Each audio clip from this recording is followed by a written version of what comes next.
The UK's chip strategy is a long-awaited plan to boost the country's semiconductor industry, which is vital for the modern world and the future of technology.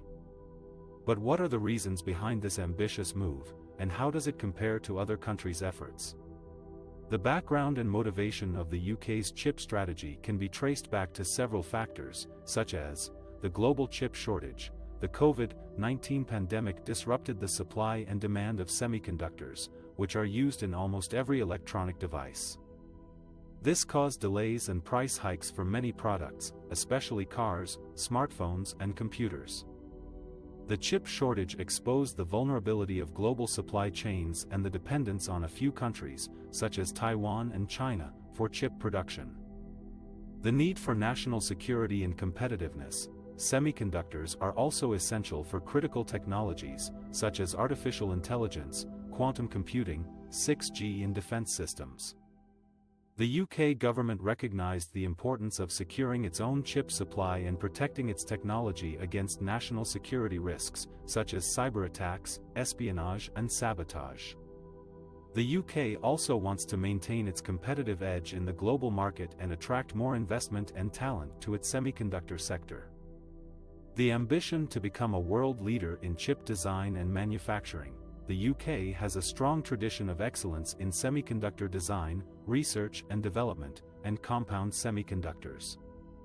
Compound semiconductors are advanced chips that can do things that silicon chips can't, such as enabling faster data transmission, higher power efficiency and better performance in harsh environments. They have applications in emerging technologies, such as autonomous driving, future telecoms and renewable energy. The UK aims to build on its strengths and become a world leader in these areas. To achieve these goals, the UK government announced a 20-year plan to invest up to £1 billion, $1.24 billion, in its semiconductor sector. The investment will focus on three main areas: design. The UK will support its world-class chip designers and help them access cutting-edge tools, infrastructure, and skills. The UK will also foster more collaboration between industry and academia, and promote innovation and entrepreneurship in the chip design sector. Research and development. The UK will fund more research and development projects in semiconductors, especially in areas where it has a competitive advantage, such as artificial intelligence, quantum computing and 6G. The UK will also encourage more international cooperation and exchange of knowledge and best practices with like-minded countries. Compound semiconductors. The UK will invest in its leading position in compound semiconductors and help scale up its production capacity. The UK will also support the development of new applications and markets for compound semiconductors. The UK's chip strategy has been welcomed by many industry experts and stakeholders, who praised its vision and focus on the country's strengths. However, some critics have also pointed out the limitations and challenges of the strategy, such as the lack of investment in chip manufacturing. The UK's chip strategy does not include any plans to support or attract more chip fabrication plants, fabs, to the country. Fabs are expensive and complex facilities that produce semiconductors from raw materials. The UK currently has only a few small fabs that mainly produce niche or legacy products. Most of the chips designed in the UK are manufactured abroad, mainly in Asia. Some analysts argue that this makes the UK dependent on foreign suppliers and vulnerable to disruptions or geopolitical tensions. They also suggest that the UK should invest more in building its own fabs or attracting foreign investors to set up fabs in the country. The size of the investment. The UK's chip strategy promises up to £1 billion, $1.24 billion, of investment over 10 years, which is significantly lower than other countries' efforts. For example, the US announced $52.7 billion in chip subsidies last year, while the EU proposed to bring about €43 billion, $47 billion, in investments.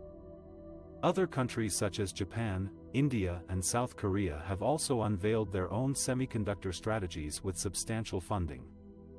Some observers question whether the UK's investment is enough to compete with these countries or make a significant impact on the global semiconductor market.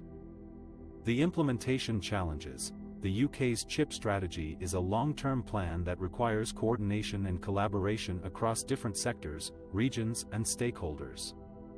It also faces uncertainties and risks from factors such as market dynamics, technological changes, regulatory frameworks, and international relations. The UK will need to overcome these challenges and ensure that its strategy is effectively implemented and monitored.